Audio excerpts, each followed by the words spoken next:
The 1.175 caliber gun was an American anti-aircraft weapon of World War II. The name means that it had a bore diameter of 1.1 inches and barrel length of 75 times 1.1 inches equals 82.5 inches. Using the caliber nomenclature common to large artillery pieces, the gun was designed to replace the M2 Browning, and 4 barrels were required to duplicate the rate of fire. The first shipboard installation in 1939 was quickly nicknamed the Chicago Piano. By 1941, these guns had been mounted on destroyers, cruisers, battleships, aircraft carriers, and some auxiliary ships. Nearly 1,000 guns had been produced before production shifted to more reliable shipboard anti-aircraft machine guns in 1942.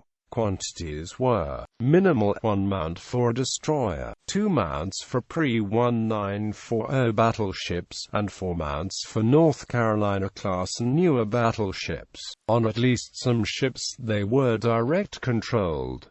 The gun was very unpopular with its crews. It was said that due to its tendency to jam, the only way to fire one was to position a gunner's mate on his back underneath the mount, equipped with an assortment of wrenches and hammers.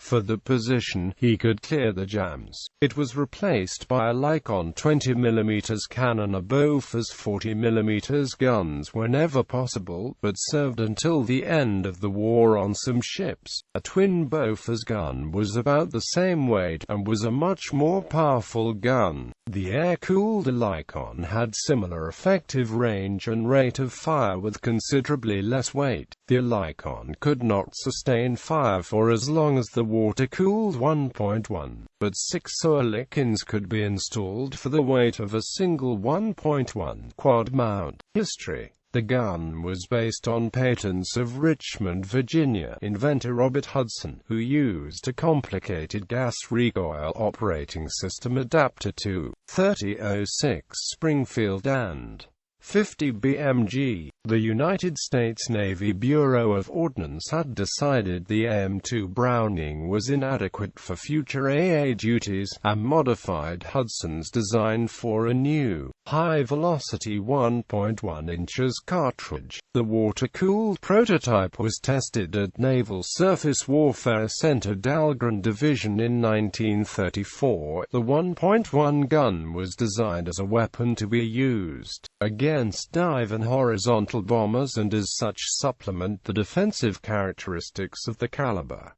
.50 machine gun. The first definite action in this direction took place on October 11, 1928, when the chief of the Bureau announced a meeting of a special board on naval ordnance for October 17 to consider and submit a plan for the development and test of a machine gun of 1 inch or greater. As a result of this and successive meetings, the decision was made to develop a 1.1 machine gun. On December 13, 1923, Mr. C.F. Jensen, a Bureau engineer, began an investigation of the weight of ammunition for the gun, and in March 1929 Mr. Burke and Mr. Chadwick, likewise Bureau engineers, were designated to design the gun mechanism. The rounders finally adopted weighed 2 pounds and employed a 92-pound percussion-fused projectile. The design of the gun mechanism was completed in 1930, and tests on the initial models were carried out in March, April and May 1931. The tests, at which a cyclic rate of 90 rpm was obtained, were characterized by primer blowbacks, misfires and stuck cases, as well as magazine and cradle difficulties. During the next 2 years these faults were corrected and the cyclic rate increased to 140. The design was turned over to the Naval Gun Factory for production in 1934. It is interesting to note that work on the gun was financed not from regular Navy appropriations but from funds supplied through the National Industrial Recovery Act. Unfortunately, development proved difficult and the gun was not able to achieve its design goals in terms of accuracy and reliability, and when finally available in quantity it was no longer deemed acceptable. In recognition of the growing necessity for anti-aircraft fire, the more or less continuous Bureau experimentation with double-purpose guns during the 1920s finally culminated in the early 1930s in the development of the fire.The gun, which fulfilled its mission throughout the war with very little criticism, while the longer-range anti-aircraft gun field was taken care of except for insufficient numbers. The situation was far from satisfactory in the short-range category.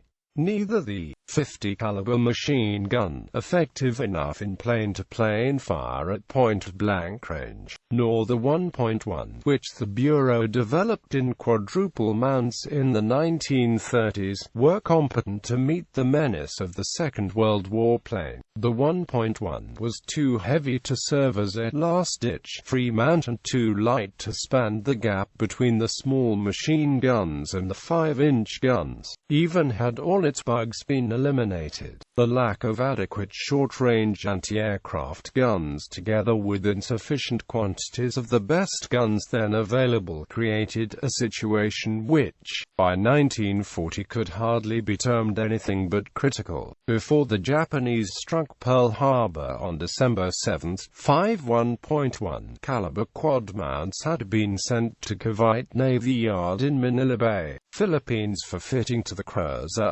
Houston of the Asiatic Fleet. 4 were mounted on the Houston and the 5th was a spare. To the surprise of most at Cavite, the one spare left on the dock survived the Japanese bombing, since the mount was too heavy for the few harbor patrol vessels still stationed in Manila Bay. The 5th spare mount was put on a barge along with 25,000 rounds of 1.1 ammunition and taken to Corregidor and donated to the U.S. Army. There is no further record of what happened with that 1.1 caliber mount sent to Corregidor. Some online articles referring to this donated to the Army mount exist. One states the guns were installed in a special concrete mount and used successfully against Japanese airplanes until destroyed by gunfire. The gun first saw action during the attack on Pearl Harbor. There are no records of which planes might have been hit by the large number of 1.1 rounds fired, but numerous accounts of damage caused by the impact, fused projectiles missing the targets and exploding like hand grenades when they returned to Earth. Preserved. A restored 1.1-INCH quad mount is installed on the museum ship US North Carolina and another is on the hangar deck of US Yorktown. The museum and park Freedom Park has a 1.1-INCH quad mount on its grounds. One quad mount was at the Washington Navy Yard in the 1990s and may remain there.